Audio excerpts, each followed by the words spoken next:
What time is it? Game time! Woo!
What up, YouTube? It's your boys, Detroit Love, PDubs, MichaelB the Game Genie, and Restalgia with another episode of the Super GameRoom Dudes. Let's get it started.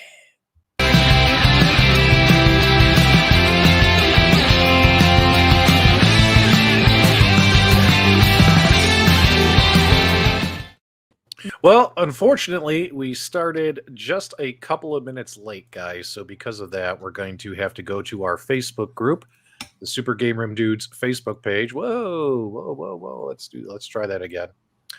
And we're going to have to go there, and we're going to have to add that to our list of known issues. So far, our Super GameRoom Dudes podcast known issues, the transition music is just too loud. Well, whatchamacallit, we haven't fixed that yet either, guys. We're waiting for that firmware update to be pushed through. Michael Burry hasn't fed the cats. Death imminent. Michael Burry, what's the status on that? Did we get the fix for that known issue? Yeah, the cats have been fed. All right, so the cats have been fed. All right, so we can cross this one off on the next update. Yeah. Carl Brooks, Detroit Love forgot to turn on the green screen. Carl, do we have the green screen on? All right. So far, 2 known issues have been repaired. Steven Restalgia is running low on hair curlers. And let's take a look. Steve, how are you? Okay, I don't know. What do you guys think? The problem is I don't think you can ever have enough hair curlers. You can never have enough hair curlers? All right. So, all right. And then Patrick Walton, PDubs, is just way too hype. Yeah, that ain't ever going to change. That's going to be a rolling known issue. It's kind of like Gladiator on the AtGames Legends Pinball. It's got an issue, and we'll fix it sometime in the future. What's up, guys? Michael B, who's in the live chat? Who should we say hi to today? We've got a lot of our favorites. Al, I saw earlier. Conti Dinda. Carolina Smooth is new. Glass Babies. Papa Breads Gaming. Endless One Up. Todd Cottrell. Mark Whitman. The Don of Time, which is Don Chafee. Did I say it right this time, Don? Hit Hazo. Phil's Notebook. Adam 12, lots of cool people. Good. Glad to see everyone's here, guys. And thanks so much for joining the show. Let's kick things off. So we got, oh my God, I'm already having problems breathing today. Jeez. Should we share a funny story? Anyone got any funny stories? Anything funny happened to him during the week before we kick it off? No, I got nothing.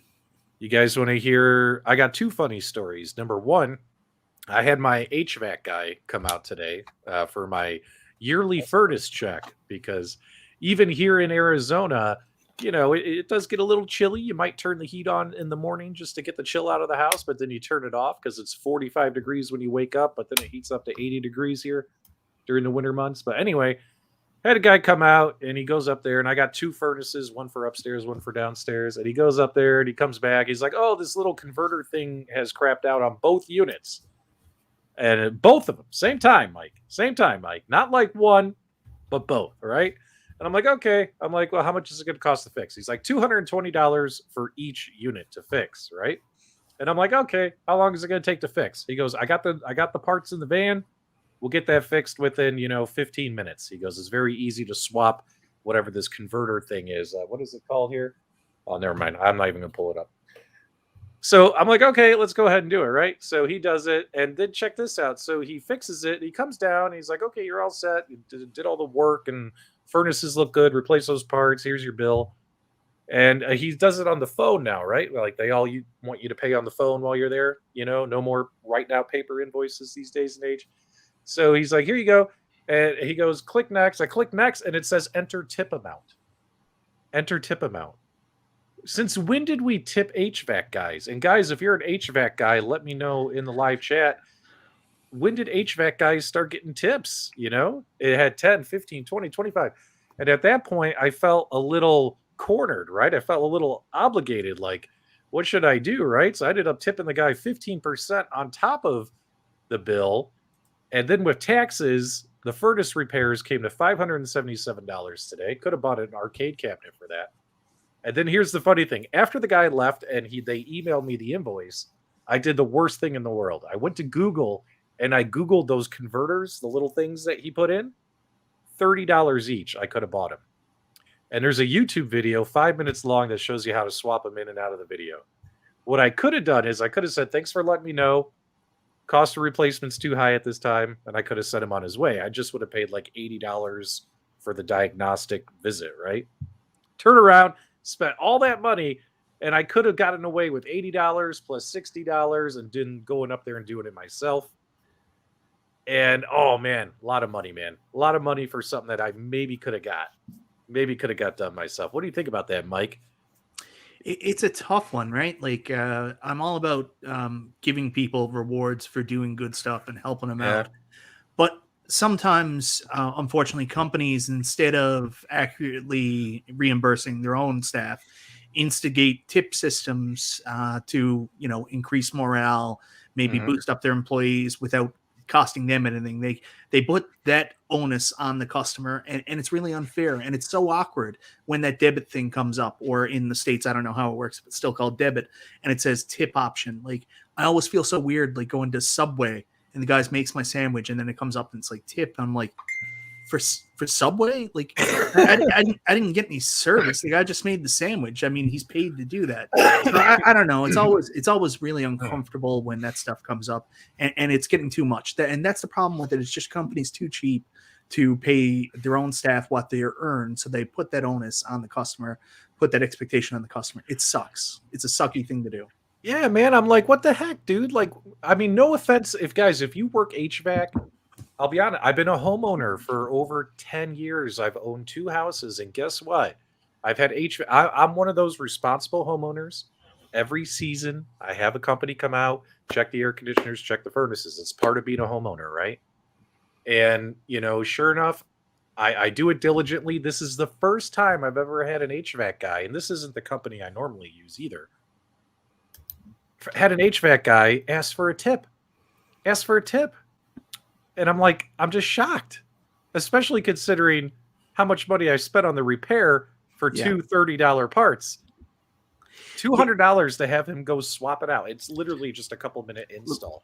Like if I'm at a restaurant, I'll tip 100% of the time, because my wife used to be a server, and I also know the servers a lot of times have to pay into a tip pool to the kitchen, because the kitchen get a kickback of their tips. Regardless whether or not they get the tips, they still have to pay the kitchen at the end of the night. So I always tip the server.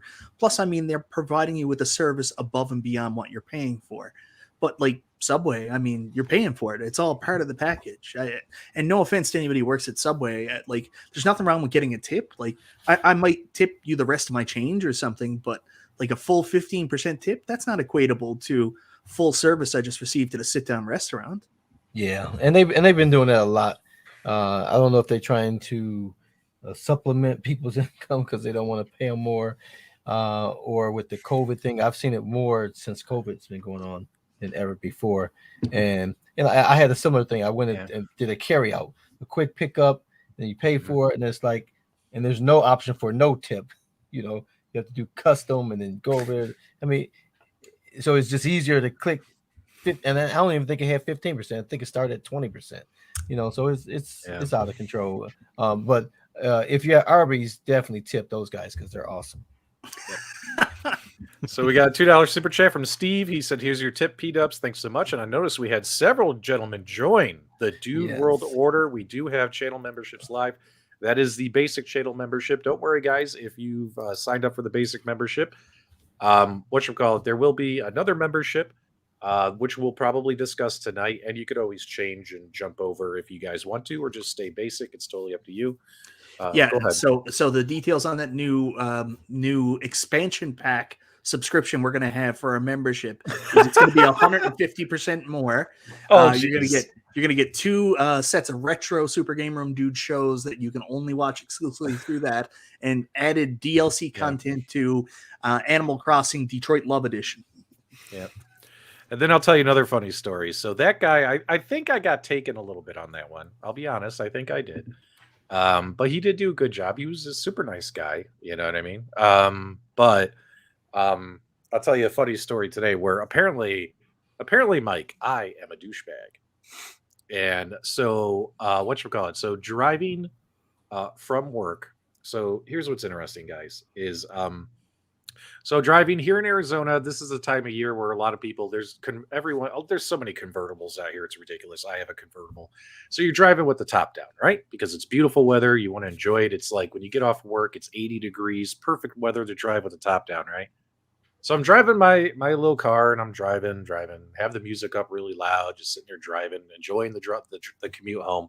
And I noticed, because I have the top down, out of my periffs, I noticed there's a white car on my periffs, and it keeps like lurching forward. Like this guy's either trying to pass me or catch up to me, and he's in the lane next to me and stuff. And we're on the expressway, right? And sure enough, we get to the part of the expressway on the 101. If you live in Arizona, you guys know what I'm talking about. The 101 near the 60, where traffic just clogs up, right? And of course, I got the top down. I can't sneak in the HOV lane. I'm pretty ezy to spot, right? You know what I'm saying? I can't get away with that, right? So I'm sitting there, right? So finally, this guy pulls up next to me, and he's like, "Hey, hey, hey!"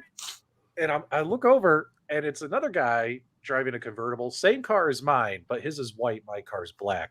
He's like going like this. He's like, "What's up, man?" Like, you know what I mean? Like he's just one guy in a convertible saying hi to another, right?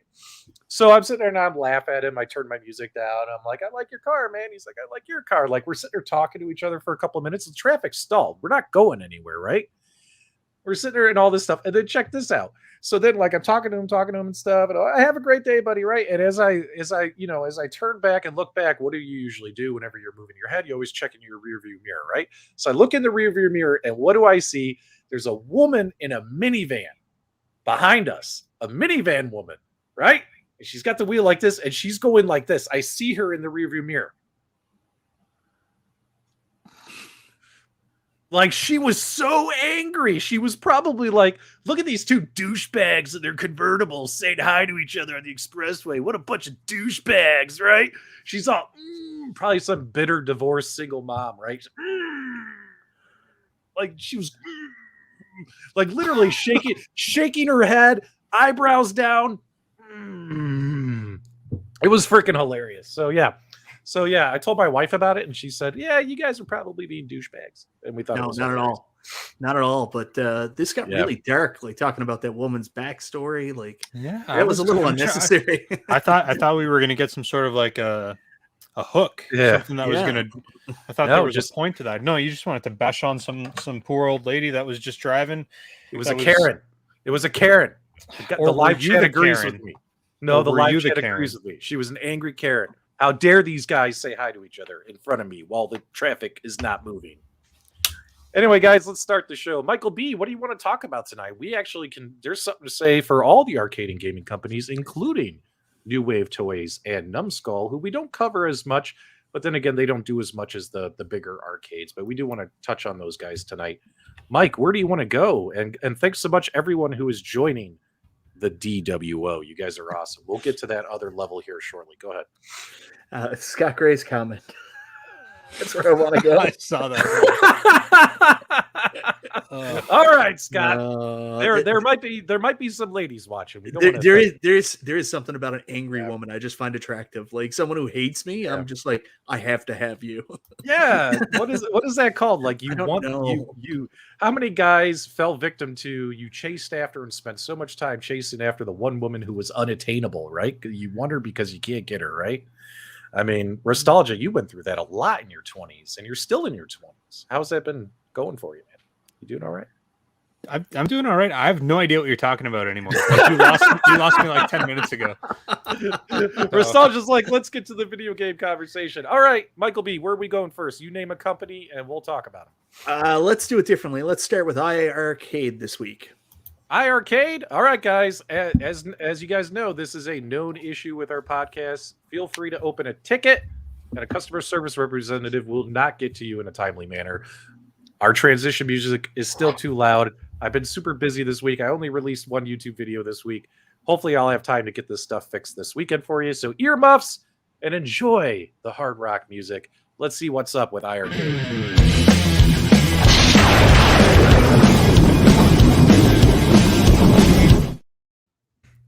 All right, Mike, what's up with iArcade? They released a little something today, a little something something. What was it? Look, you talk about it, brother. You're the one who did the YouTube short about it. I did my very first. And it's one of your favorite games. Yeah, I did one of my very first ever YouTube shorts on my channel, on my solo channel. And it was just, hey, man, elevator actions now available on the iArcade, because I wanted to test it. Like, how do these shorts work on your phone? What buttons do you click and stuff? But elevator action is now available on the iArcade. I'm super excited about it because it's one of my favorite games of all time. I love elevator action. You know what I mean? What's funny too is I have it on Pies, have it on CoinOps images, have it everywhere, have it on the AtGames products, yet I still bought it. I still bought it on the iArcade. Isn't that funny, Mike? And what's funny is I think we talked about this months ago. Like, even if iArcade brings games to their platform that you might already have other ways to play. I have a million ways to play elevator action.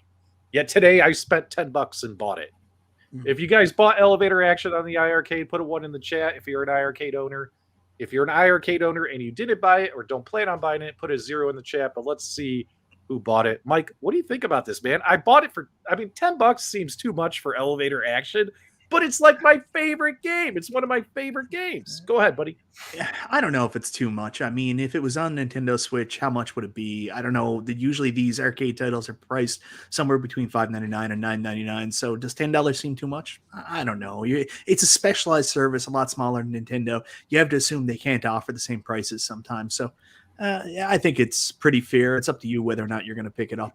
I'm sorry, I'm fixated on that little light box thing you've got on top of your MVSX there. And I know it says PDubs Arcade Loft, but it would just make me so happy if that said Live, Laugh, Love. Yeah, I might put some funny messages on that, but that's for something else. So that's for something else? I see them in the Walmart all the time. I'm always constantly thinking about picking them up. They're great. Looks like a number of viewers also added a tip. Just like HVAC guys, they added a tip to Jong for elevator action. Wouldn't that be funny? Yep. You pay for your game, and the tip option comes up. Can you imagine if you bought games on the iArcade and they're like, would you like to include a tip? That would be hilarious.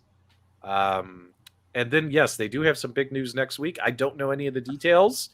With Jong out of the country, Michael's not going to tell me anything. That guy, he's like Fort Knox Restalgia. That Michael over there, man, oh man, you can't get anything out of that guy. Really? He told me everything. No, he didn't tell you crap. Yeah, he did. All I did was ask. I just asked, and then he told me. He said, "I'm not going to tell PDubs because he's lame, but I'll certainly tell Restalgia." And then he did. He proceeded to tell me everything. Yep. Now, what's really cool is I think one thing. Now, my assumption is next week that firmware is going to go out with all those screen filtering options. That's what I'm assuming is going to happen, and I really hope that happens because, elevator action is fun to play, but immediately when I turned it on and started playing it right there on that Dragon's Lair, it looked like a layer of Vaseline was rubbed all over the monitor. You know what I mean? And I was like, I paid $10 for this. I want pixel perfect, right? Because the game looks amazing on the AtGames products, right? So sure enough, but once we get that firmware, we'll get that pixel perfect, Mike. It's going to be awesome. Yeah, that's what I'm waiting for. Like I'm staying away from all the retro games right now on iArcade until the update comes out, because then I've got some time to go back and enjoy the ones I've already got and maybe look at getting some new ones. Very nice, very nice. Carl, Elevator Action, did you like that game? Come on, Yeah, man. yeah. It's that Love I'm a vertical guy, and that's one of the vertical games that's always on one of my cabs. I enjoy playing. I'm not really a fan of the elevator, the return version, the second version. I'm not a fan of a lot of the second versions of things. I like the originals, but I'm used to buying things on multiple platforms, so that's something that I do. Like I just bought pinball machines again on my Nintendo Switch, which sucks because it's like it's Steam either way, right? So I should be able to play the games I already bought, but no dice there. Yeah. You're just forced to do it if you really like the games. So let me get this straight. You just bought all the pinball, like Pinball FX on your Switch? Like they were on sale for like nothing, like just last week or the week before. I just spent like $35 for like probably 8 tables or something like that. Yep. Wow, they were on sale. Like you gotta just watch for the sales. Yep.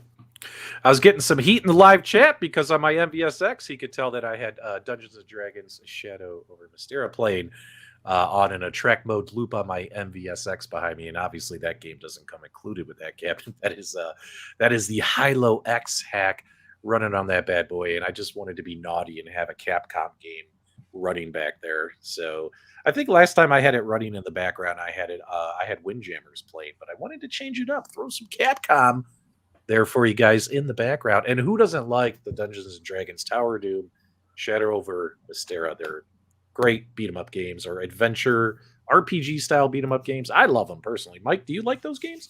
Yeah, love them. I remember when they first came out on Wii U a couple of years ago. It was a huge moment. I picked them up right away, and I think they're like, it's not a beat 'em up. It's like a hack and slash, arcade hack and slash. Whoa, that was weird. Did you see Restalgia and me both sat up at the same time? Yeah, you both what the hell just happened? Jinx, Dude, you owe my coke. We both went like this at the same time. I was adjusting my chair up. Apparently, we're playing whack-a-mole on the Super GameRoom Dudes tonight. That was awesome. Guys, do us a favor. Old Man Ruckus, Bill McLaughlin, who had a little something to do with that Hilo X hack, is in the live chat, but now he's gone legit, right? Like, he's gotten out of prison. He's removed all the tattoos. Like, you know, he's left the gang, blood in, blood out. You know what I mean? He's gone legit, man. And he's doing a pretty good job on the iArcade. He's going to be adding online play, sports games. We're going to get bowling and all this kinds of stuff. We're pretty excited, Bill. Can you hurry up and get that live, please? That would be super awesome. Are you looking forward to online sports games on the iArcade, Detroit Love? You and I love playing golf together. I think they're making a golf game too. Yeah, you know, I was just talking with Mike before the show about the online thing. My experiences with online play has been not good. You know, I got into the online early when the rage quitting, the people was unplugging the network lines, and it didn't want their football scores record.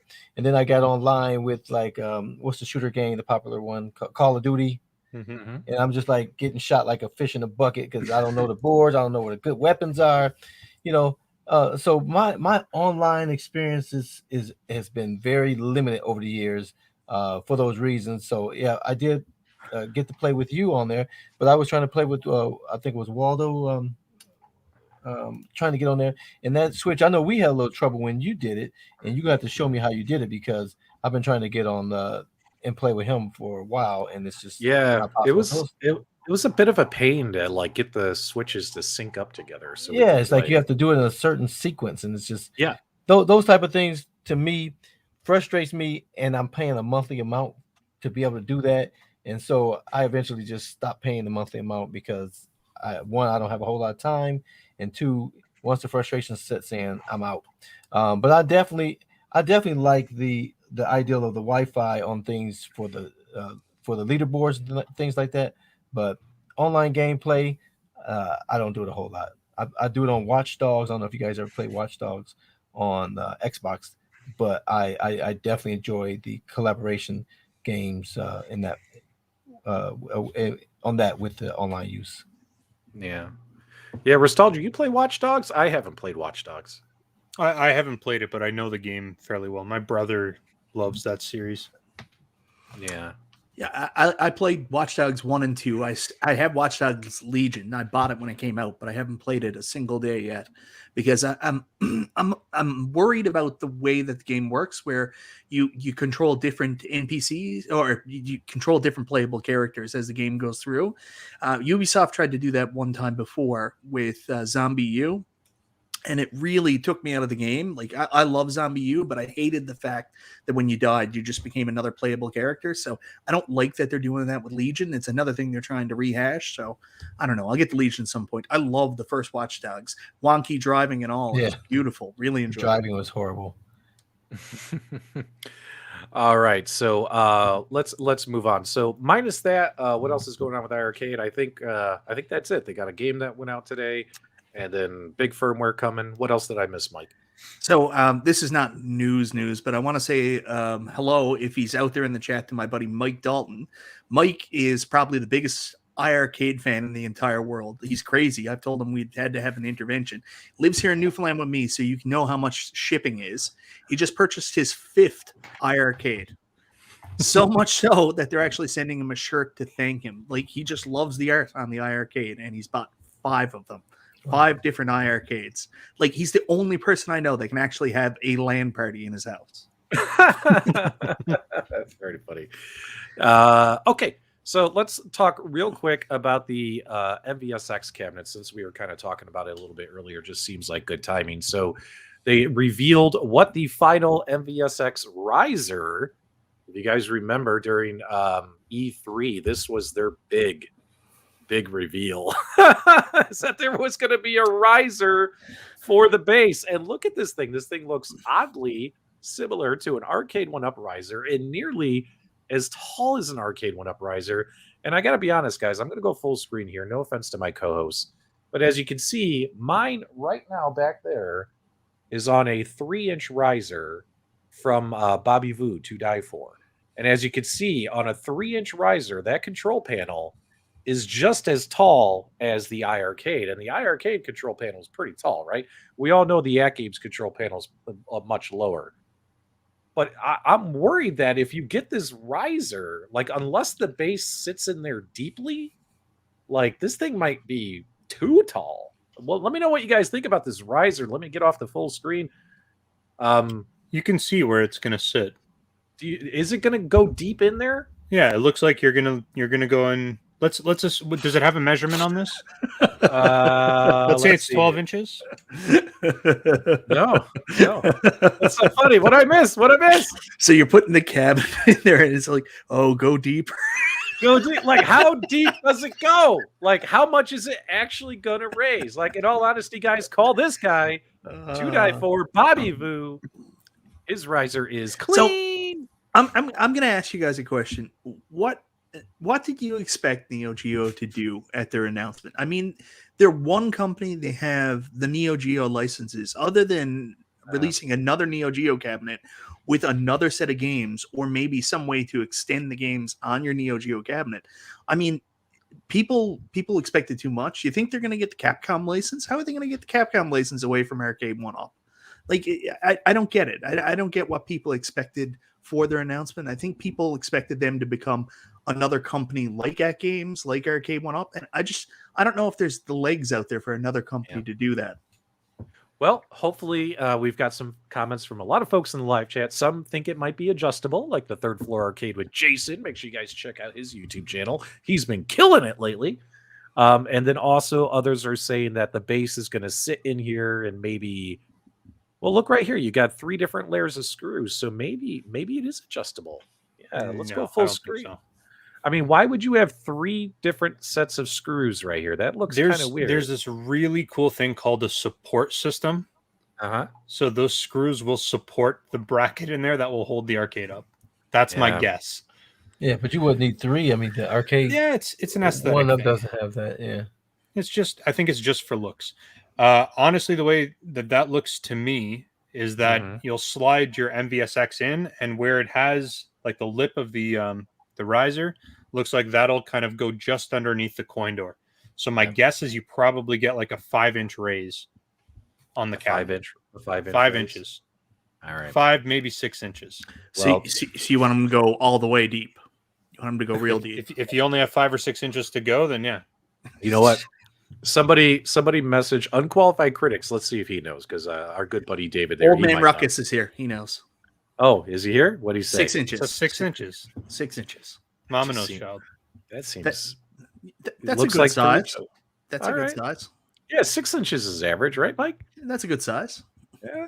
She there you said go. so. All right. Well, we've spent enough time on a riser. I don't think we need to go any further. All right, Mike. So we talked about iArcade. We talked about MVSX. We still got to talk Arcade1Up. We got to talk AtGames.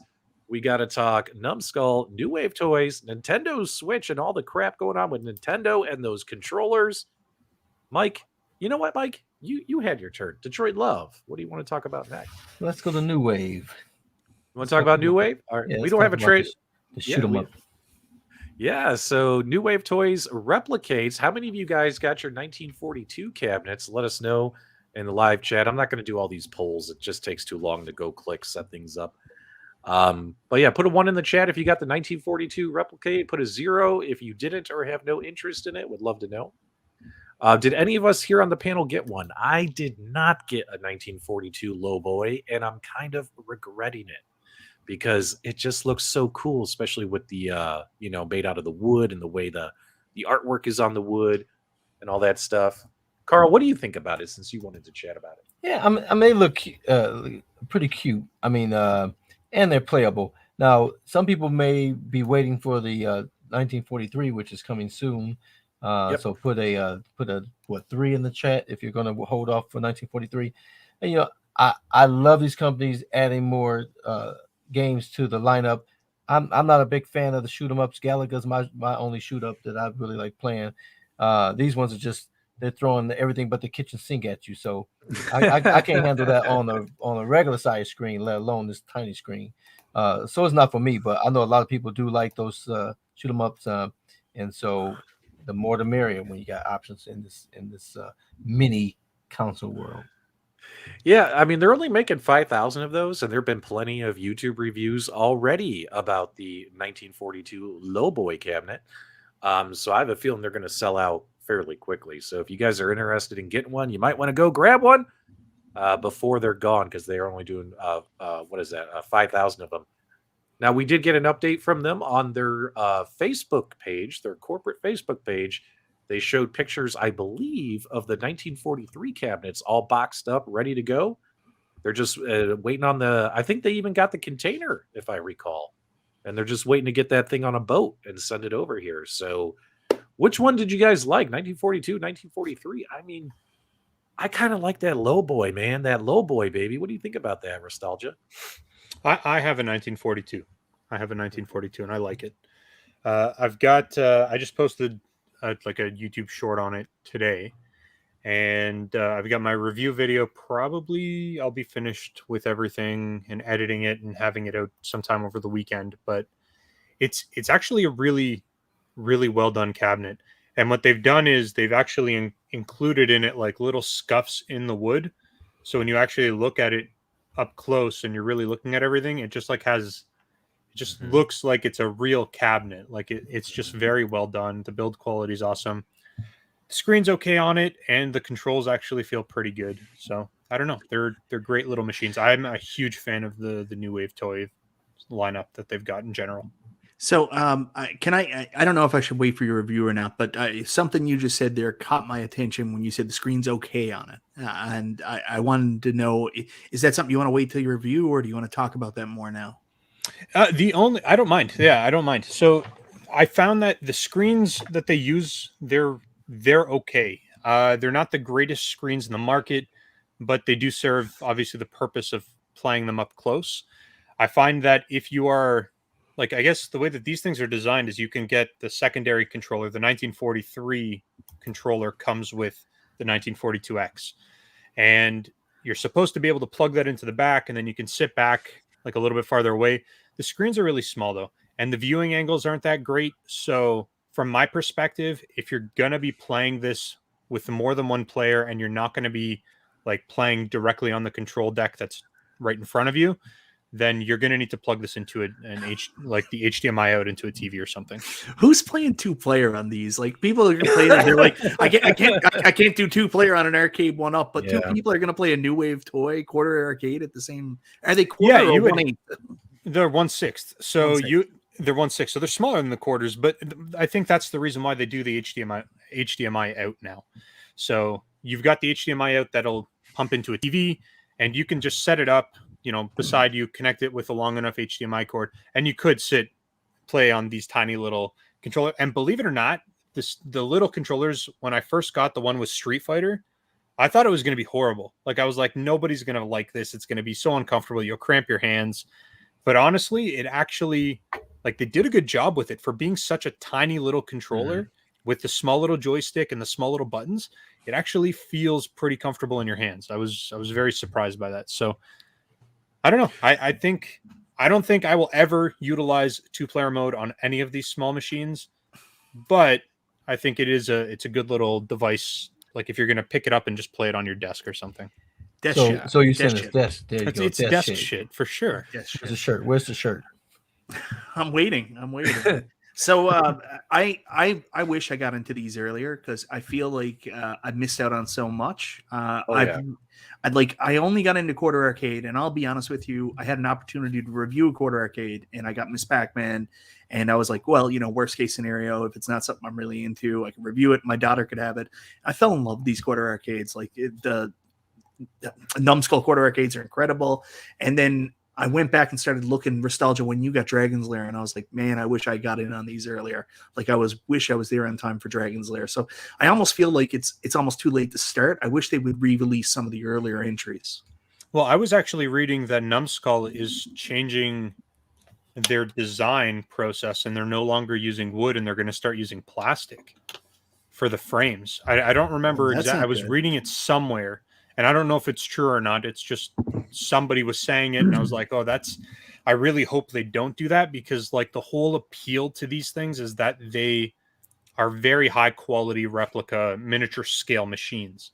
That being said, when I look at the Numskull products, which are quarter scale, and then the New Wave toys, which are 6 scale, I lean in towards the 6 scale, because if I'm going with a condensed version of a machine, I feel like the quarter scale is just too big to be a miniature arcade machine. Like, they're really cool, but, like, how many of those can you realistically put on your desk? How many of those realistically could you put on a shelf, right? When you get into the 6 scale, there's a substantial size difference between a quarter scale and a 6 scale. So you can really take advantage of the spacing, and you could throw them up on a shelf. You could put like 10 of them, on like a 6-foot shelf, and you'd be fine, or on a 4-foot shelf, and you'd be fine that way. So yeah, Travis Soders, I got to remember not to call him Solders, but Travis Soders is saying they said it on a video on YouTube. So, I mean, I don't know if there's anything we can do. Like, I don't know if we can go to the UK and stop them personally. Like, do you remember when D-Generation X went to WCW? Maybe we could get like a little tank, drive to the Numskull headquarters, and stop them from using these plastic molds. You guys in? I mean, I don't know. I don't have any Numskull. So, like, at this point, I don't. Yeah. I think it's a shame that if they go plastic, just because, like, the wood, when you get one of these machines, for anybody who doesn't have one, when you get one of these ones with the wood panel sides, it feels so freaking nice. Like, it blew me away the first time I took one of these out of the box. And if they're just going to go to, like, a formed plastic mold, it's kind of like, okay, now it's just like another cheap. Yeah, exactly. It's just, it's like the iArcades that you buy at a Walmart. You know what I mean? Like, it kills the experience. The people who are buying these are enthusiasts that really appreciate the look and the feel of them. And if you're going to, cheap out by replacing the wood with the plastic, because plastic's obviously cheaper, just not my jam. I don't think it's the right move. Yeah, you guys may have noticed on the thumbnail for tonight's episode, I put plastic arcades with a big question mark. And unfortunately, if the guys transitioned from New Wave to Numskull, so in case if you like they transitioned really quickly, we weren't able to let you guys know we were switching companies. But Numskull, who make the quarter arcades, not the 1/6 arcades, they released a video where they showed off a whole bunch of new cabinets, and I've loved the Numskull cabinets, right? I have like 4 of them. I don't have all of them, but I love them. They're great. And sure enough, like these new Space Invaders, and I'll show you guys some of the new cabinets coming out. But before we get to that, they did announce today, or I'm sorry, they didn't announce today. They announced in this video that they're going to be switching to plastic instead of wood due to cost and all that stuff. And oh man, like plastic, I don't know. Like at that point, to me, this is just my opinion, it doesn't feel as good. You know what I mean? Like it doesn't feel like as good quality. You know what I mean? It feels way more like a toy than like a mini arcade cabinet recreation. Does that make sense? It doesn't feel like a display piece anymore. Right. So I think if they switch to plastic, I don't think I'll be getting any more Numskull. Just me personally. Let me know in the live chat, guys. Are you still going to support them and get the plastic? Let us know in the live chat. Go ahead, Mike. I never saw the video. I do have a question. Are they saying that these ones right here are going to be plastic, or are these still going to be wood? Because if these are going to be plastic, I would advise people to cancel their pre-orders and let them know that's the reason. So maybe they can get some feedback, because I know people have been waiting 8-9 months. Someone said in the comment earlier, they've been waiting 8 months for their Space Invaders cab. Like if they make them plastic, they're going to feel to me like oversized Basic Fun cabinets. If you guys own any of those little Basic Fun or iArcades, which are made out of plastic as well, right? Some of them. So, but Basic Fun, I think, are all plastic, and they feel cheap. Like the minute you take them out of the package, they feel cheap. You know what I mean? And that's what I'm worried about, is this stuff is going to lose its luster if it's made out of plastic. But then again, they got to do what they got to do to survive as a company.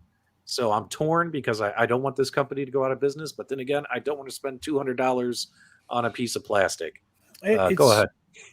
It's interesting, because it really depends on what they do with this. If they're going to keep prices higher, it's going to be a problem for them, at least from my perspective, when they're competing against companies like New Wave Toys.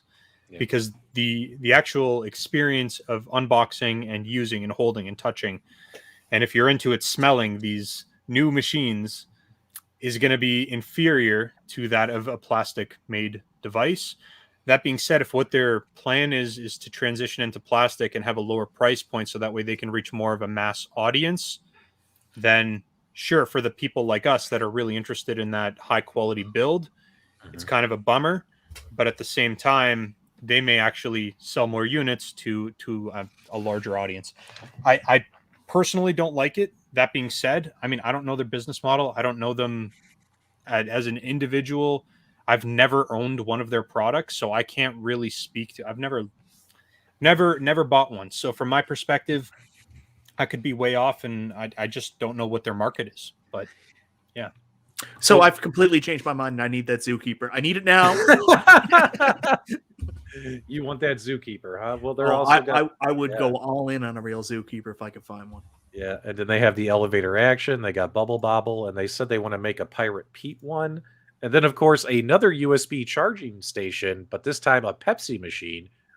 For those who like to set these up as some kind of like mini arcade diorama. And then they were asking people in the video to take a survey, like if we made like little action figures and stools and fire extinguishers so you can set up your little diorama, would you do it? Like they did this whole survey and stuff. But they're coming out with the Ninja Turtles and Turtles in Time. I don't think they're going to be able to get 4 people around that cabinet. Yeah, they will. What are you talking about, Mike? Guys, how many of you, now they did put in their survey, and I think they even talked about it in the video. They said, hey guys, if we charged you more money, would you pay for it? And Conti, right here, we love Conti. He's been a big supporter of this channel. He says he'll pay more for wood. Would you guys be willing to pay more money? Like, I'm thinking they were mentioning around $199 for these instead of $149. Oh yeah, 100%. In order to get like the better stuff to get wood, would you pay $200? Let me know what you guys think. Mike, you said yes. Yeah, 100%. Because if they go to plastic and keep the price point the same, I'm just never going to buy their stuff again. So I would rather pay $50 more for wood. If it's a good product, I don't mind paying for it in times like these where prices are going up. That's fine. The inflation is fine. But junk, more money for junk. Yeah, I think the wood is going to add weight to it, especially when you have a small cabinet like that and playing with that little stick. I shouldn't have said that, but Anyway, you want to have that weight, just like the Arcade1Ups, the countercades. That wood adds a lot of weight to it and it adds stability to those cabinets when you're playing it on such a small cabinet. So I wouldn't be a fan of the plastic, though, if they continue to make them nice as they do, because they really do a good job of replicating them. If the price goes down, then I wouldn't say I wouldn't buy one, because right now they release these things, then you can almost never get them. So if they're able to produce them, mass produce them plastic and have more available, I definitely would like to get some of the cabinets that I've missed out on. This is a wonderful question. Devil Waldo, shout out to you. Now, my Replicades and my Numskull cabinets are primarily showpieces. I don't play them all that often. I might pull them down once a month and play one of them. You know what I mean? So the question is this, though. Does it really matter if it's plastic if you're not going to touch it, if people are just going to look but don't touch? I think it does still matter. Because you know, right? Like, you know how much you paid for it. But guys, see what Devil Waldo answer his question, guys. I think he's right, and it's specifically to my situation. I shouldn't care because I keep everything sealed in the box, anyways. So like, I don't even look at the product. I just look at the cardboard box it came in. So ask him about his outrun. Ask him about his outrun. It's still sealed. It's still sealed in the box because it looks so pretty in there. But no, I feel like I'm conflicted because I don't anticipate that they're using a cheap plastic. I don't think what they're going to do is come out with something that actually feels like garbage. I think what they're going to do is use a higher quality plastic, something that feels substantial, that is going to look good, or maybe as good as wood. But I don't know. I'm just conflicted about it. I guess I think when I look at New Wave Toys, for $120, you're getting the wood. You're getting like a one-to-one design. You're getting really good quality buttons. You're getting something that you can play with your fingers on something so small, and it actually works. And I compare the one to the other, and I'm like, I just think that you're better off with the New Wave Toys at that point. So if anybody here watches Seinfeld, you know what I'm going to say. It's the wood that makes it good. So realistically, the comment about doesn't matter.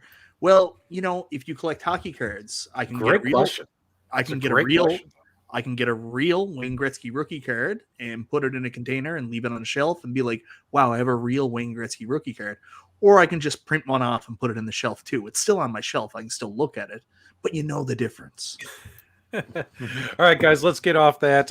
Let's switch over, guys, and let's find out what's going on and what's up with Arcade1Up.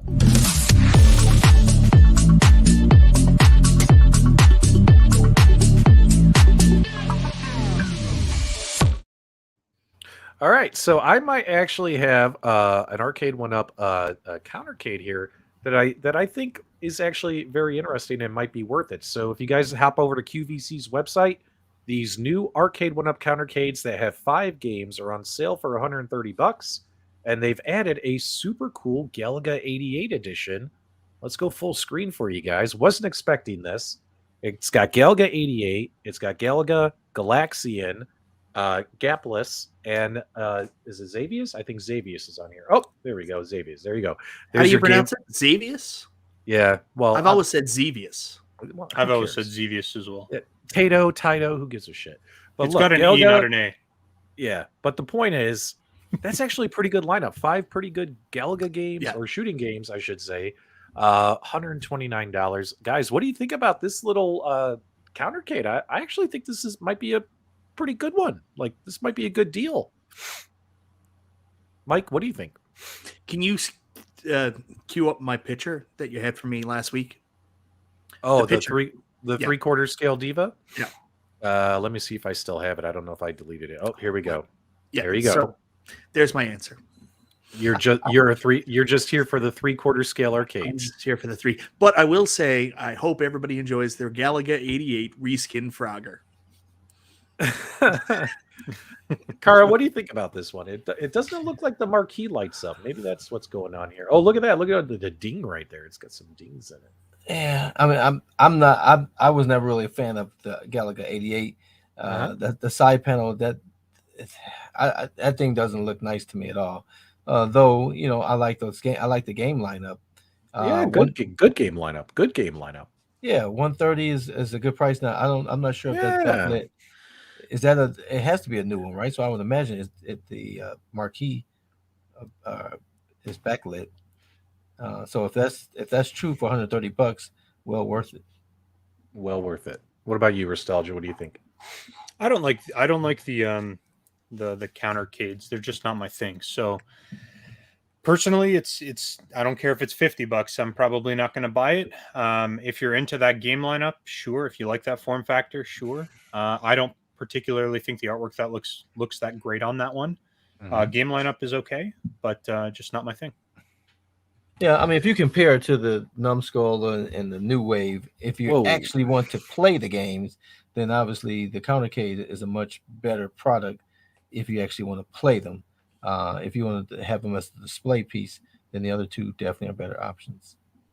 There you guys go. So some people are saying it's hideous. Some people are saying it's a good deal, etc., etc., etc. It's a really good game lineup though. Like really, really good. Like Galaga 88 is fantastic. TurboGrafx 16 aficionados in here would know that Galaga 88 was rebranded for the TurboGrafx 16 and ported as Galaga 90. Awesome game. Really cool lineup. But I mean, I've never seen a real Galaga 88 cabinet. That is some interesting art, man. Yeah, it's hideous. All right, just checking to see if I had something here for you guys. So, MichaelB, the Game Genie, you remember last week you were telling folks about your big blue cabinet, which unfortunately arrived broken, and you ended up returning it to the store. What happened this week? Exactly at 10 o'clock. Well, it was our Walmart closes at 10 o'clock, and I had been mad because it was already a day late, and it showed up at the store 8 o'clock in the morning. Tracking said, and Walmart has this policy that regardless of it's at the store, they have to do some kind of process before they can give it to you. So I called them at like 5 o'clock and I was like, guys, what's going on here? You got the cabinet at like 8 o'clock this morning. And they're like, oh, we don't know if we're going to get it to you today. It might be tomorrow. It might be the day after. I was like, come on. So I had given up all hope. And then 9:45, I get a email and text notification, your order is ready for pickup. And I was like, they're screwing with me because they think there's no way I'm going to make it there before 10 to get this. And I proved them wrong. So I went and picked it up at 9:58 and they were super happy I was there. But I finally have my big blue. I got to put it together today and it's majestic. So I'm excited to possibly spend some time on that tonight. I don't know if I'm going to get to because I also want to watch Halloween Kills. We'll see where things go. Yep. All right, guys, I got a little something I want to show you here. Now, unfortunately, I wasn't able to upload this video into the system to play the video. So what I have to do here is I have to share a screen, and hopefully you guys will be able to hear the audio, and the frame rate might be a little weird because I'm sharing a video versus playing a video. Does that make sense? But we have some breaking news for you here. Let's take a look here, guys. Let's go full screen. If you guys notice the logo on the top right there, it says put your quarters on the glass. Make sure you guys go check out Put Your Quarters on the Glass on YouTube. That's Rev's solo channel. You guys will be familiar with him. Rev5 is the guy who's been doing all the wonderful color commentary for the Arcade1Up fighting game community. He does have a solo channel, Put Your Quarters on the Glass. But also they have the channel that they actually host all the events and the fights and the tournaments, and that's Fighters Evo on YouTube. You guys want to check it out? Got a little announcement video that relates to the Super GameRoom Dudes here. Let's see if I can play it, and let me know, guys, if you guys can hear it, okay? Let's see. Increase due to external thermic internal reactions, followed by a thermal runaway, and finally auto ignition. Two men, friends, comrades, compadres, brothers, now on a collision course like the lava flows of Kilauea, meeting the cold, icy touch of the Pacific Ocean. One will be left standing tall, a monument to the creation of a new world. Join PDubs and MichaelB the Game Genie and the rest of the Super GameRoom Dudes as they explore the retro fight game community with Put Your Quarters on the Glass. So what's he talking about, guys? What's he talking about? Well, Michael B, the Game Genie. Oh, you went out. P-Dubs. We lost you, PDubs. So how you doing, Mike? Super duper. Awesome. Carl, how you doing? Man, I couldn't do better. That's Yeah. good. P-Dubs is not so super hype anymore. No, PDubs is gone. We rule the show now. All right. Let's take over. What do you guys want to really talk about now? When P-Dubs gets hype, he does not stay hype. No. I don't know. Why don't we talk about like Wendy's or something? Do you guys have Wendy's in the US? Oh yeah, of course they got Wendy's. You think so? I don't know.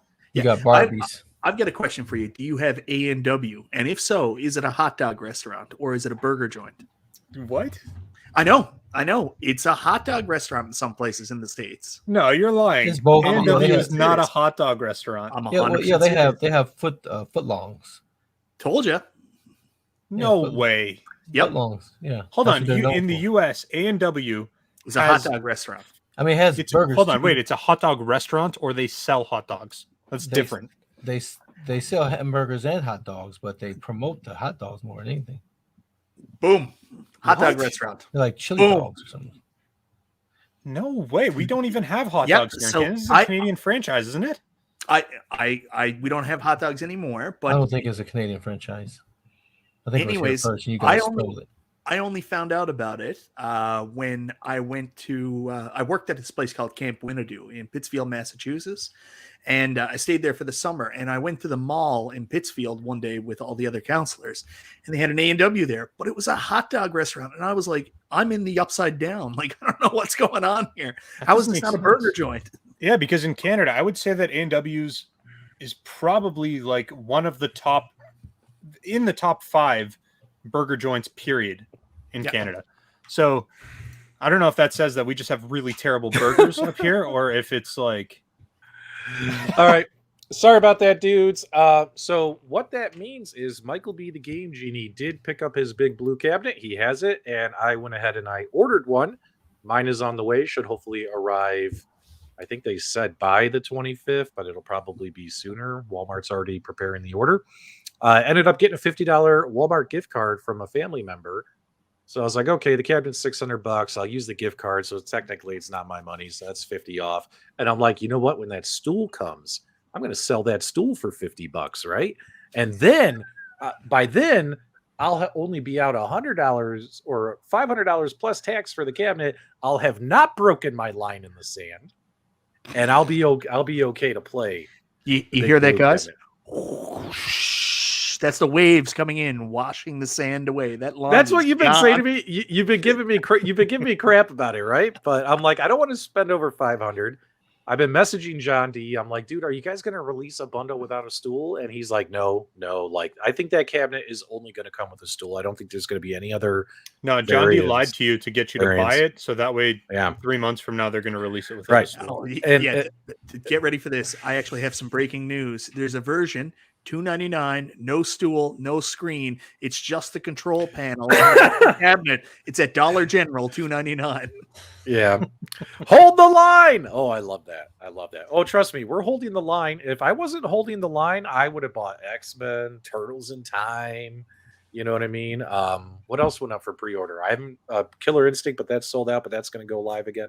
Simpsons, I'm not getting any of those cabinets. $700? Are you kidding me? But yeah, so yeah, we're gonna have some fun with that. So Michael B and I will be doing some stuff with Fighters Evo for that cabinet, as well as I needed the cabinet for some stuff that's gonna take place with our Multicade Mondays podcast show that'll be starting really soon. Rev is going to be involved in that. There's a little bit of a teaser for you guys. Also going to be working with B Kong. Him and I were talking today about setting up a tournament and things like that. So we got a lot of stuff actually planned.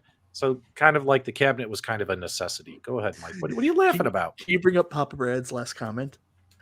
Days since last incident? 0? Days since last incident of P-Dubs crossing the line, 0 days. Yeah. But, I got tired of waiting. Like, I was really hoping they would release a bundle at Walmart for $4.99 without a stool. Never happened. So, yeah. But yeah, so Big Blue, I'll have that soon, and we'll have a lot of fun. There's a guy on the Big Blue online community impersonating me. He took my handle, his PDubs Arcade Loft, and apparently he's like the best player. Really good. And he is killing everybody, right? So now when I sign up for Big Blue, I got to pick a different name. You know what I mean? I'm probably going to pick like Restalgia Rocks or something. You know what I mean? Or Restalgia I don't want you Sucks. taking my name and just I'm coming gonna- in last yeah. place. I'm gonna be Restalgia. You know what I mean? So we're gonna have some fun. So You do- I would you do I would you. I would love to know who PDubs Arcade Loft actually is. Like I for some reason I think Some it's like master. John D practicing or something like No. that, like a burner or Yeah, but John D's not that good, right? oh no, John D's really good. Really good. Yeah. Yeah, maybe I'll just call myself the real PDubs or something like that. Some dude grabbed your handle, suspect. Yeah, man. Some guy pretends he's me. It's hilarious. Yeah, there we go. The real PDubs Arcade Loft. There you go. Yeah, PDubs hype. There you go. Look at all these cool handles everyone's giving me. Watch, it's Justin Wong. Wouldn't that be hilarious if it was Justin Wong pretending to be me? Like, I don't even think that guy knows who I am. You know what I mean? Oh, I like this one. Zoe Loft. Get it? Loft? That's pretty funny. Mike, what else is going on in the world of Arcade1Up besides some new countercades that went out and Big Blue stuff? What else is going on? TMNT Turtles in Time is actually hitting customers' houses. I've been very interested in this cabinet to see how it would do. I was concerned this might be the next Frogger for Arcade1Up, where it wasn't going to sell well, but people are excited. There's a couple out there right now I can see in people's homes. Restalgia, is yours there yet? I didn't order one. Oh, yes, you did, but you canceled it. I know you canceled it. No, hold on. What did I order? I ordered Big Blue And Turtles in Time. and Turtles. Okay, yeah, so I did cancel those both. Yeah, no, I didn't. I don't think that you're right about it not being like a big seller. I think that that's going to sell because of the franchise. Yeah. And I also think that the original cabinet that they sold out really well. Like those didn't get marked down. Those got sold out very shortly after release. People wanted them. People still were like, hey, make it again, make it again. And I think that even though maybe the artwork isn't as desirable, let's say, as the first release, I think that it's going to sell well, and I think they're going to have no issues selling through their production runs. I think the purple and green does kind of look hot. Like, I know the turtles look weird close up, but it is a nice looking cabinet. Yeah, I don't mind it. I don't have any. I think I prefer the first one. Like, if I had to pick the artwork, I would pick the first one. But obviously, I mean, they're it's not like they're doing anything wrong with the artwork. No. They went with the Turtles in Time art this time, and I think it's totally fine. Well, as you guys can see right here, they're real. Someone posted this on the Arcade1Up Facebook fan page that it arrived in their house. It was just a couple of weeks ago that the Turtles in Time cabinets arrived. A few thousand hit the ports, as well as the Simpsons cabinets arrived just a few days ago as well, cleared the ports. So, guys, if you're waiting on your Simpsons orders, delivery should be imminent for those as well. But, maybe not. Maybe not. It's a slow news week if all we got to talk about here is a box and a riser. Go ahead, Mike. No. Actually, there's some breaking news on the whole Simpsons front. We know that a bunch of Simpsons came in, but they might not be for the pre-order ones. It looks like Walmart are actually carrying them in store for $4.99. There's a price tag up on the Arcade1Up group right now showing a Walmart placeholder that the cabs are going out on the shelves, $4.99. That's got to be a version without the stool, though, wouldn't you think? Well, 100%, because Walmart was selling the Canadian version, which was $5.29 online and $7.99 in Canada. Great. Mm-hmm. Yeah. I'm not a fan of the way this Turtles in Time cabinet looks. You know what I mean? Like, I don't like the turtles look weird, like you were saying. I'm not a fan of the purple and the white. Like, I think they could have just done the original one, like, you know, the one they did before, the Ninja Turtles one, and just added the online. Yeah, but add the online and stuff, right? Yeah. But I don't know. Like, I don't think it's attractive. But that's just my opinion. Yeah, I'm sure other people think it looks cool. I think it looks nice, but it doesn't have the nostalgia the first game has for me, and this nostalgia I have for the art. Yeah. What's wrong with Q*bert? Don't be talking trash about my Q*bert. I love Q*bert. Q*bert is hard as heck. Hard. Class of 81 was supposed to move, but he hasn't heard a peep. I guess he's checking his FedEx. Wait another year, they'll have the Turtle Legacy cabinet, and it'll be the same 2 games. It'll just be the same 2 games. Would that be hilarious? Oh my god, that would be funny. What else with Arcade1Up, Mike? What else am I missing? I think that's about it, man. Like us getting That's Big it? Blue. Us getting Big Blue, I'm excited to play. I was pretty hyped when I saw that you were actually getting it, that you would cross the line. You're going to be joining me. us. It But pained me to tell you. I think you're gonna love this cabinet. Like it's really Yeah. cool. It's well built. The marquee is kind of dim. I will say that. Like I was wondering how they're gonna do it. They went with the old school idea of just having the glass filter, but you'll see when you get it, it's dim. Oh, really? Yeah, it's not as bright and vibrant as some of their other marquees because of the different design. Yep. Have you played? No, I have not.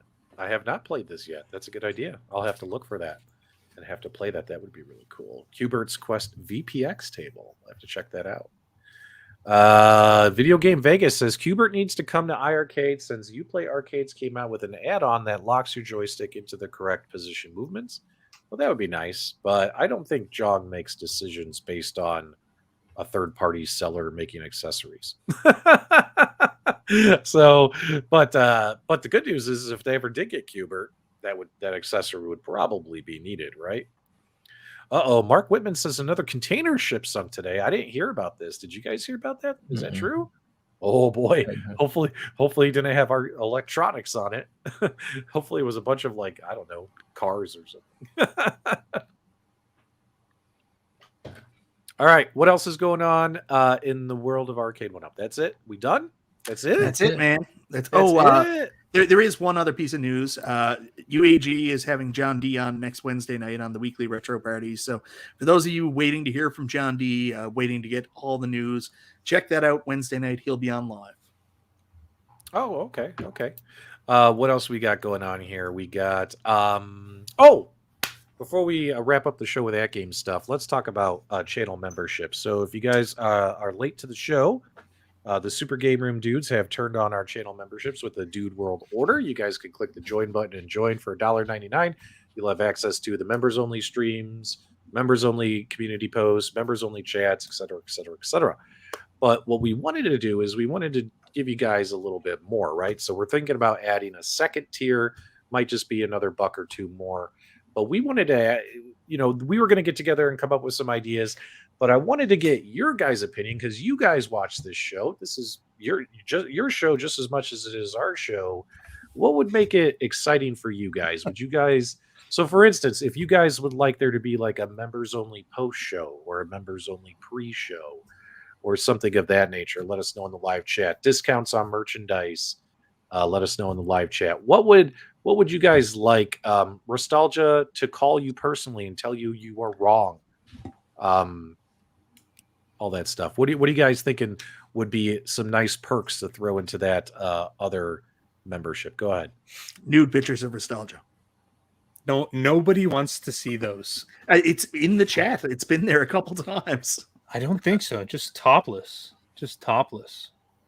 All right. So discount. So bigger discounts on merch. Can we hook that up?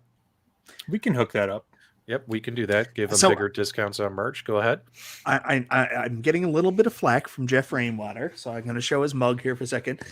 Jeff Rainwater and Mad Dads are also on the weekly retro party. They're the co-hosts, and they have it on their channel as well. So it won't just be UAG. They'll all have John D on, just so everybody feels included.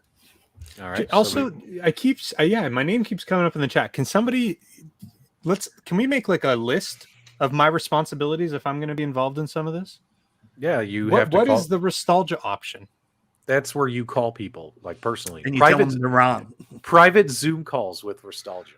Private Zoom calls with me so I can tell people they're wrong? What if they're not? Or just answer their questions, I was going to say, not everyone can be as wrong as Mike on as many topics as Mike is wrong on. Yeah. All right. So I like this. A members only post show would be cool, and maybe a chance, and then they can also be on the show, talk to us personally, add them to the show. Mm-hmm. I like that. Yeah, I like that. All right, so we'll make that happen.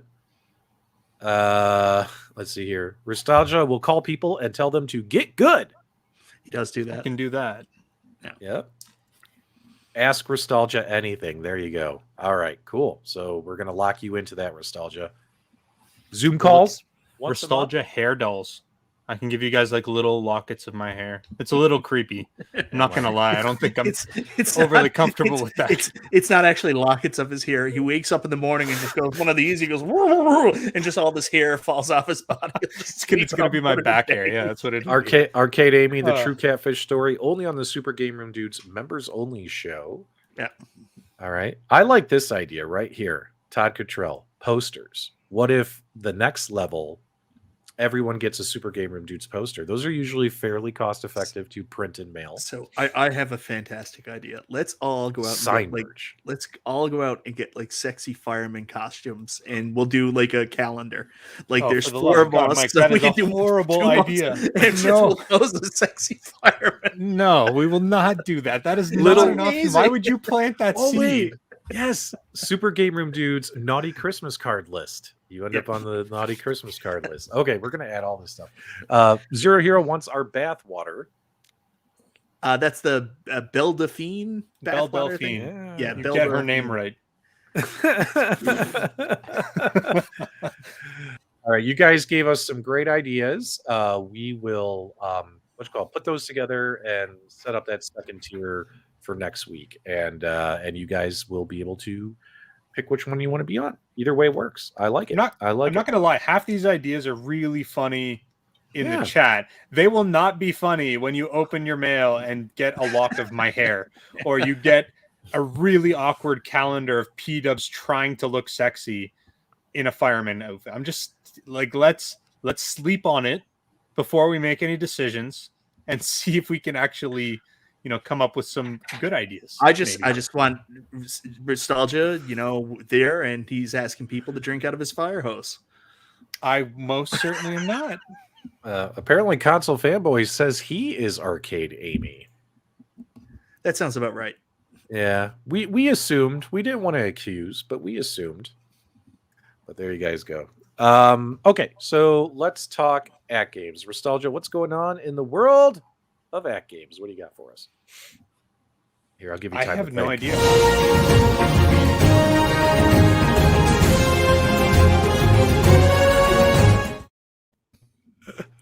I've got no idea. I got no idea. It just seems week after week we really don't have much to talk about with AtGames because they've just been doing firmware updates, fixing known issues.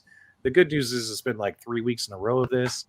They're still doing their pinball leagues every week and their arcade league every week and things like that. But in all honesty, here's what let's talk about something real quick.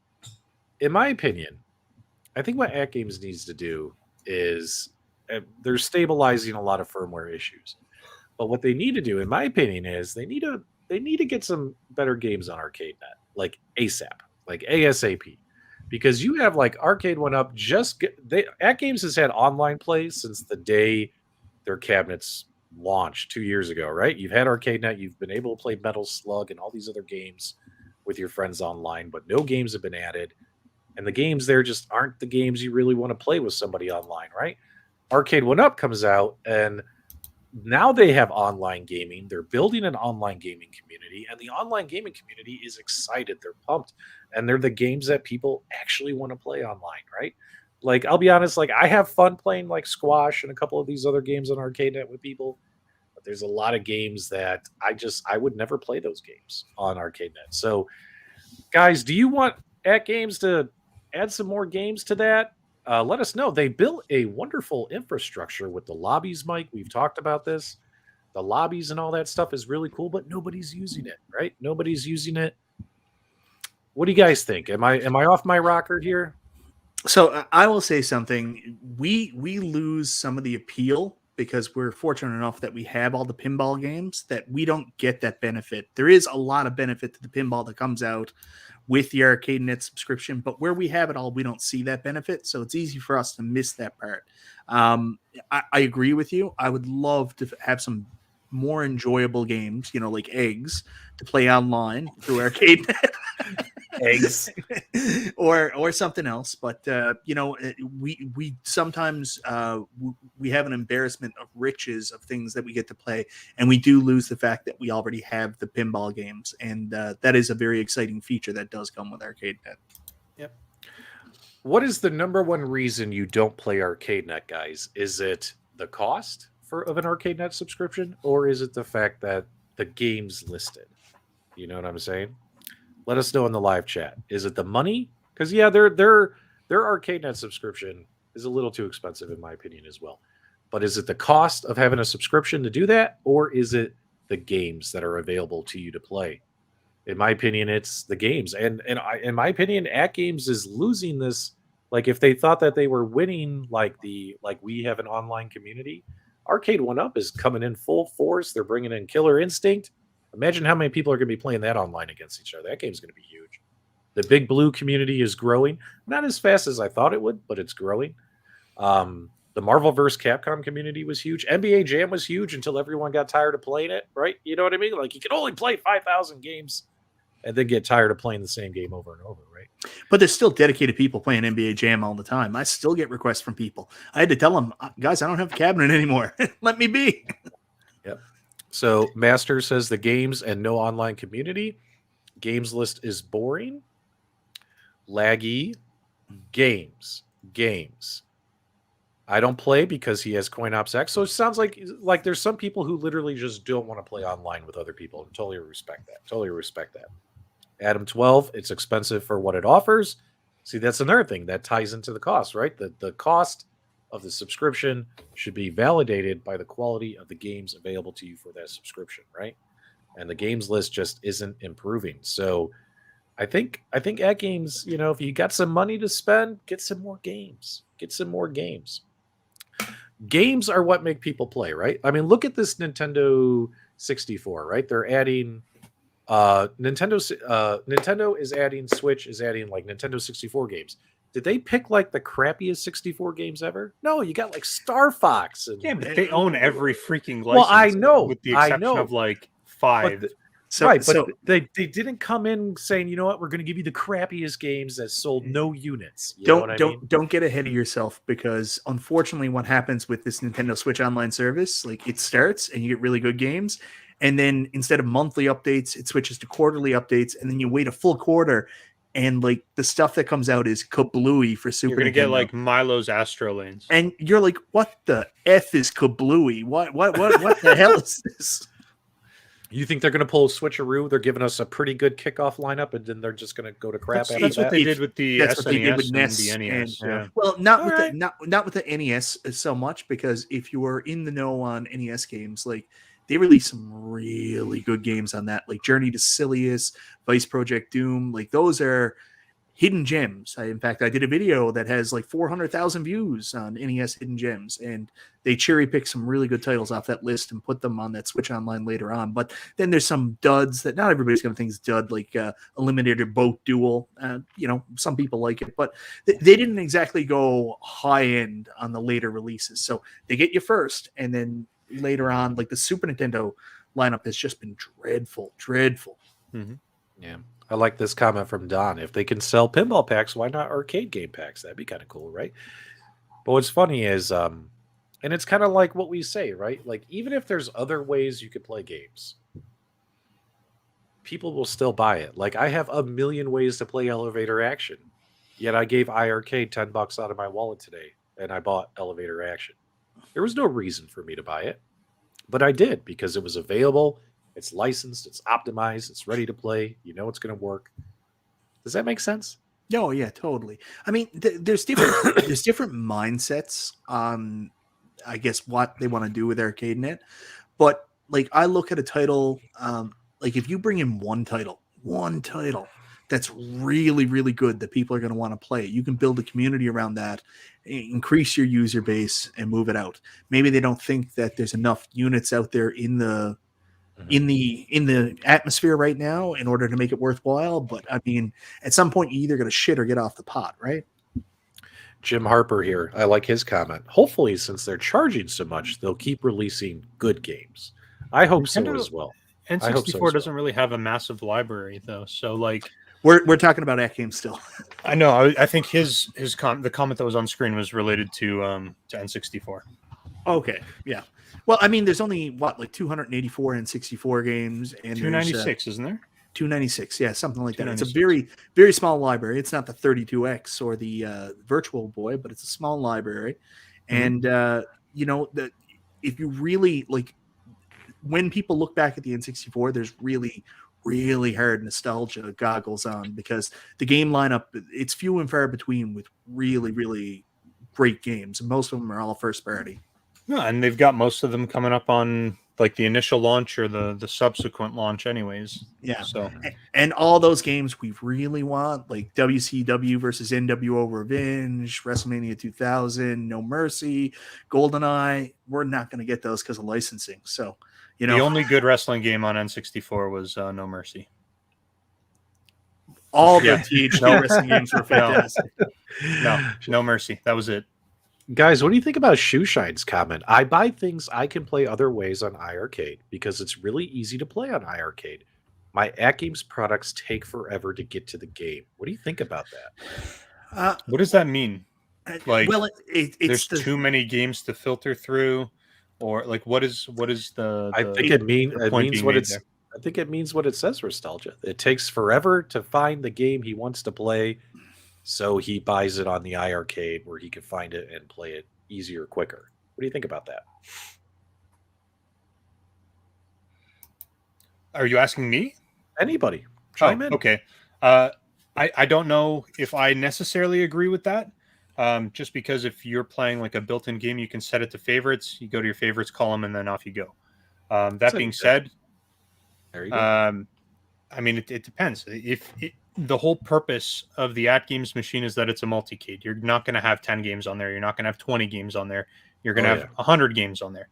So if the problem with it is that it takes too long to filter through the 100 games, which is what it was built and designed to hold, then that's a whole nother thing that you got to consider.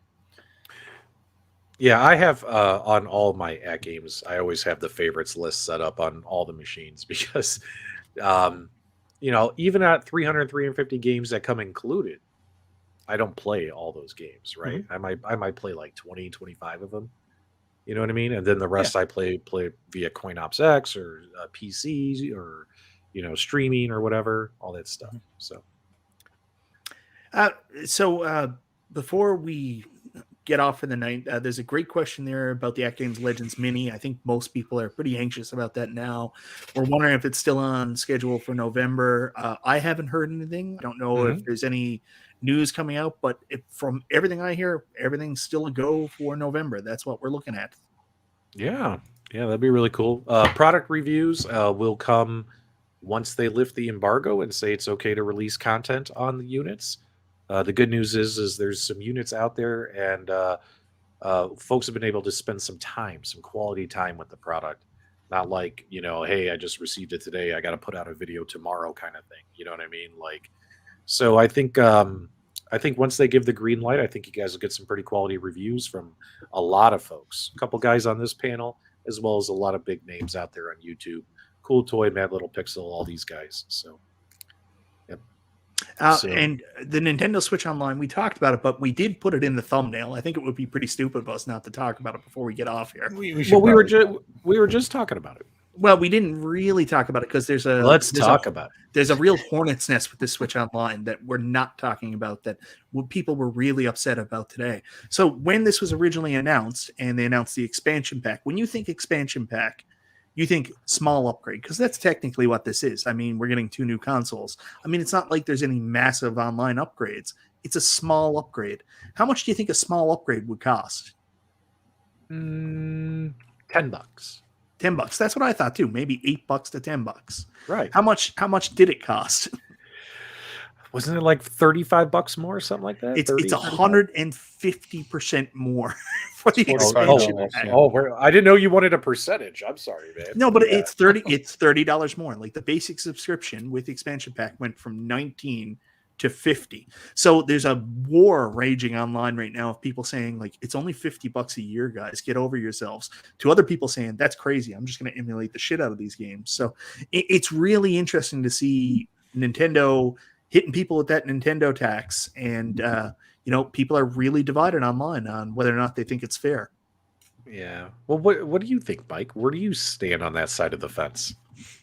Like I just said, I mean, realistically, I have the family plan. So Canadian, I'm jumping from, I think it's like, I can't remember. I think it's like 65 to 99, or it's 59 to 99. Something like that is what I'm going to go to for the expansion pack. And a lot of people are upset because there's this forced Animal Crossing DLC. I was going to have to get that for my wife anyways. So, I mean, that's just a part win of it for for you. me. Yeah. That's a win for me. So, and I already have a family plan with my wife. So, I'm going to pick it up, and we're a little bit better in Canada because we're only about 105% upgrade compared to the US, where you guys are getting hit with 150. So I don't know. I mean, it's not that much per year, but at the same time, it's such a big amount of an increase for so little. Carl, what do you think about this? Are you going to be jumping on this to get some Nintendo 64 and Sega game action going on your handheld? No. I typically play my Switch in handheld mode, not on TV.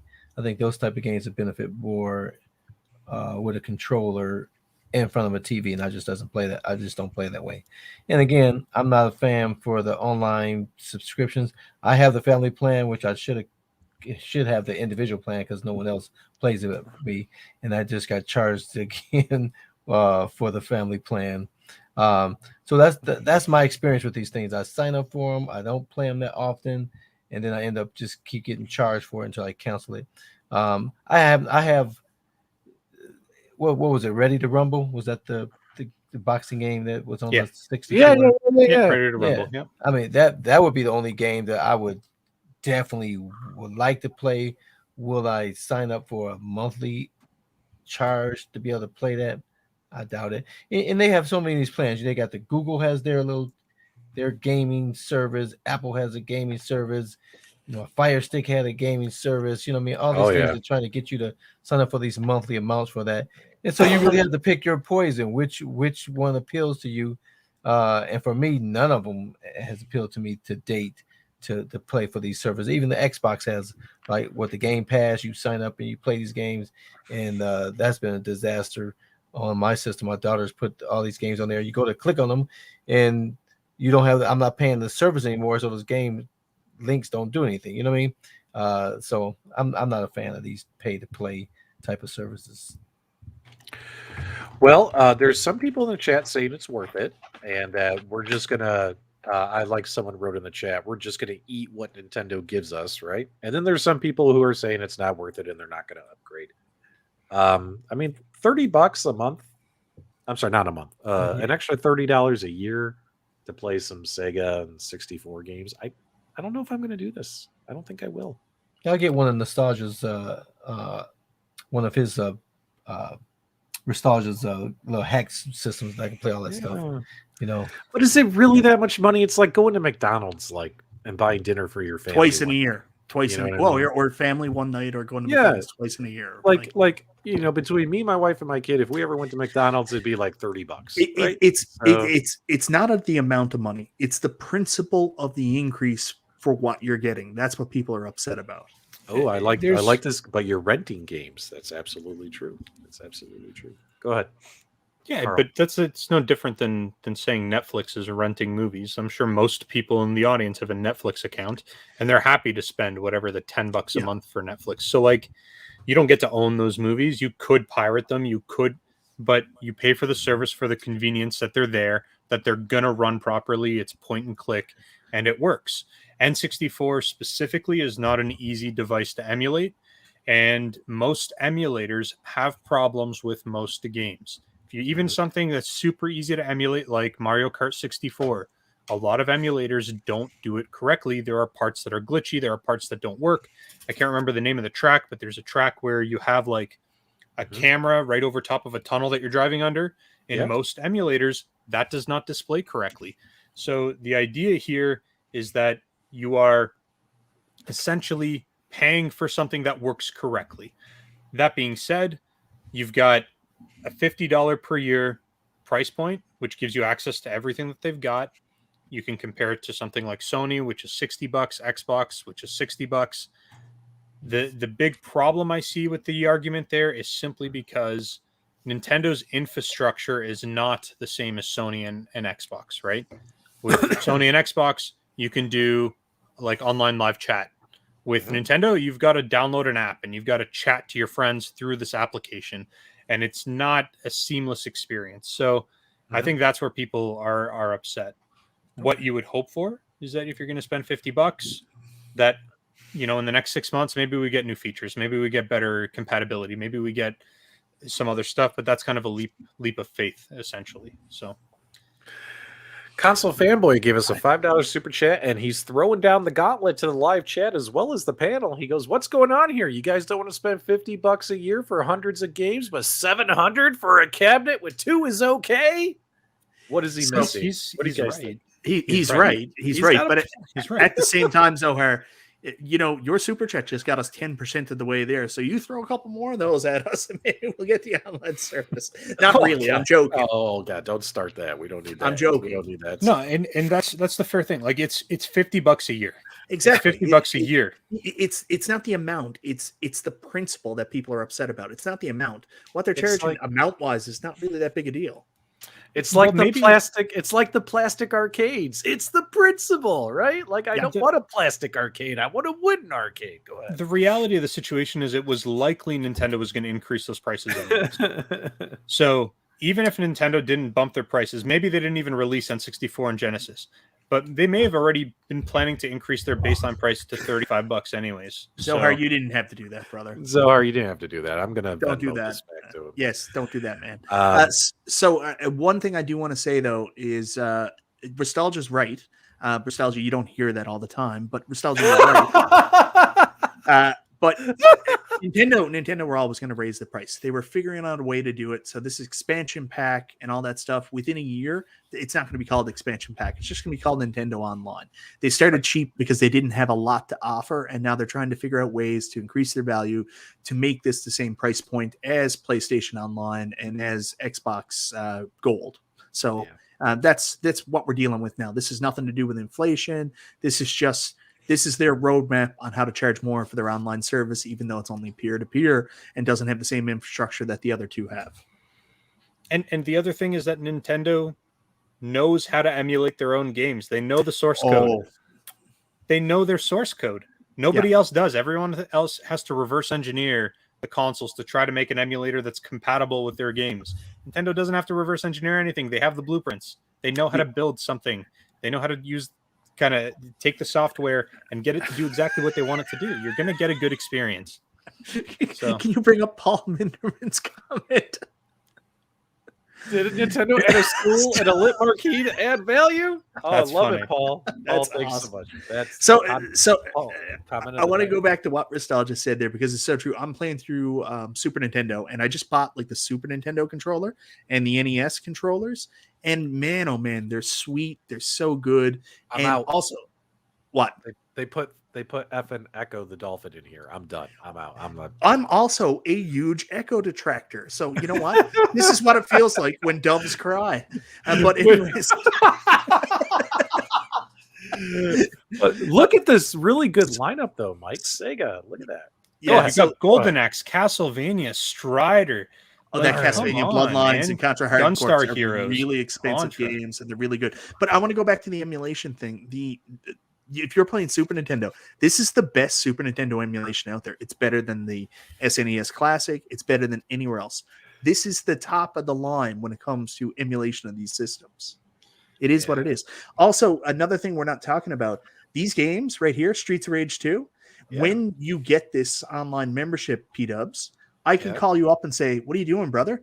You go through Streets of Rage 2 together with me. Let's lay this track down together, and we can do it. Yeah, 100%. N64 multiplayer online. In Mario Kart? Yeah, that's awesome. All right. Mike, you've made a strong case. I think it's possible. And you also ordered all the controllers today. I didn't order any of the controllers. I think the Nintendo 64 controllers sold out. I think the Sega ones are still available, I thought. I'm going to say that 70% of the people that are complaining about the price are still going to get it. Yeah. Oh yeah, I really believe Yeah. that 70-80% of the people who are complaining, saying, "Oh, this is terrible. The price Yeah, is too but- high." But there's a No, they're difference not. They're going between to swallow the pill. They're going to take Yeah. it. They're going to enjoy it, and then it won't be news in 2 weeks from now. No, if anyone ever sends me a request to play Echo with them, I will defriend them on Nintendo's. Well, you can't play multiplayer Echo, so it's not a Yeah. big deal. Okay, so what's funny though is I'm going to pull up the Nintendo. The 64 games list. Let's take a look at what we got here. So obviously, Ocarina of Time. Ocarina. Sweet man. Just because I talk funny, you got to be rude all the time. I'm just saying it has a Mario- proper name. Oh please, Mario Kart, Star Fox, Mario Tennis, Super Mario 64, Dr. Mario 64. My wife loves this game. She loves the Dr. Mario games. Yoshi's Story, Winback, Sin and Punishment. Mhm. So And then there's more too that are coming, right? Yeah, and Yeah, that's there'll be Sin, more. This is that's just Sin- the kickoff. Yeah. that Sin and Punishment was never released in North In North America. America, yeah. So when it came out for the Wii on the Virtual Console, it was the first time you could actually purchase it legally in North America, not import it. So that's a really good game. Sin and Punishment's excellent. There's also a Wii Sin and Punishment follow-up that's fantastic as well. I've never played Winback, and that's a surprising one for me. I don't know if it's any good or not. Yeah. I don't think I've ever played that one either. And there's more coming. They announced also Majora's Mask, Banjo-Kazooie. So they've actually walked through the forbidden door, and they've got Microsoft involved. So Rare are going to be doing some games for it. It's pretty dope. I think what people would have been happier with is if they were going to charge $30, like $10 for the N64, $10 for Sega, and then $10 for the Animal Crossing DLC. They could have done tiers. What tier do you want with your expansion pack? I think people would have been happier with that. People would have been happier saying, listen, I'll pay $20. I don't give a shit about Animal Crossing. Yeah, true story. Yeah, but I also don't think the $10 is really going to kill anybody who's already. If you own a Switch and you're paying a monthly subscription, I don't think the extra $10 matters. Like, I really just don't see that. Also, people are talking about this like it's the end of the world. Just get a family pack. Call a bunch of your buddies. Pay the $79. Get 6 of your friends. Go splits on it, and then you're paying $12 a year and stop complaining. Yeah, listen, guys. If there's a skeevy way to do this, ask Restalgia. He knows. You just gotta listen. Well, All I do is find the loopholes. Okay. Yeah. well, All let's I put do it. is find the loopholes. Let's put it this way: when we complain and scream, because we primarily cover home arcades, right? Carl, let me ask you a question, because I think you might agree with me here. When we cover these home arcades and we are kicking and screaming about a $200, $300 price increase, as well as a grand total of $700, there's a lot more to scream about versus $30. Like the $30 here on this Nintendo, I'm not happy about it, and I'm going to piss and moan about it like a lot of other people out there. But probably a few months down the road, I'll probably just pay the $30 and accept it, right? Because it's $30. But a few months down the road, am I going to get X-Men, The Simpsons, Turtles in Time? Am I going to buy all these cabinets? Every single one of them? $700 a pop? No way. Carl, what do you think? Yeah, I'm lost for words. I'm lost for words. Poor Carl. He's Yeah, exhausted. I'm He's having a exhausted. long I've been day. up since 3 o'clock this morning. So Yep. Oh, we'll close it up soon, I guess. Hey, we have been going for an hour and 40 minutes. Yeah. Maybe that'll be a perk for the membership. If you, Yeah, if you get a well, membership, then you can split the cost of the family plan for the Nintendo Switch with us. Restalgia. well, You guys are hilarious. I'll pay mine anyway, so you can get on mine because I won't even use it. So I got another idea too. One of our perks can be we'll set up like a bedroom cam and you can watch Detroit Love sleep. Yes, there we go. Ooh. The start- creepiest See, thing. again, another great idea when we talk about it, but it's going to be a horrible idea in practice. Well, Well, tell you I'm gonna what. practice it right now.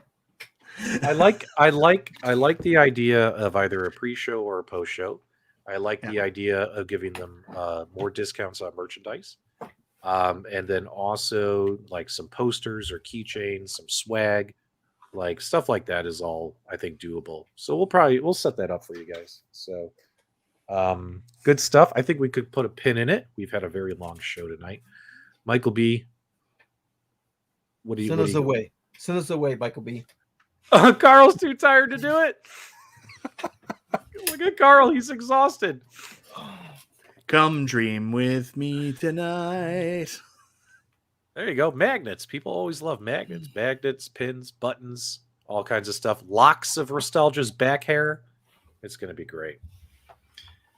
There's not much there. Most of the hair is on my head and on my face and my arms, believe it or not. Guys, do us a favor. If you enjoy the podcast show, especially if you're new, don't forget to subscribe. Consider becoming a member of the channel as well. And make sure you check out our solo channels. Links are in the video description below. If you enjoyed the show, give us a thumbs up on the way out. Leave your comments and feedback below. If Fighters Evo is on right now, I would recommend you guys do a live stream raid. Head over there and check out what Rev and the team have cooking for you.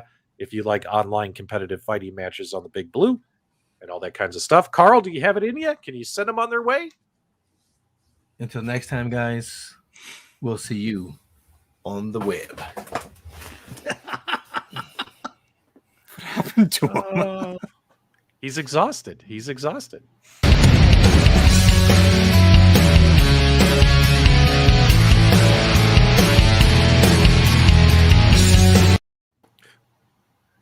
He's all tuckered out. Is he? Should we like go draw on his face and stuff? Do the shaving cream and all that kind of stuff? Why don't you just sing him a lullaby? Why don't you do a nice thing, Peter? Do you guys have Mrs. Love's phone number? Can we call her and tell her to come get him? Mike has her number. You know, does he still have his DL? Does he still have his headset on? Should we just scream? Should we just scream really loudly in the microphone? You can see maybe his mouth is twitching a tiny bit. Yeah. Hold on a minute. Hold on. Carl! Dude, he's out. He's out. It's done. Game over. Oh my God! They killed Carl.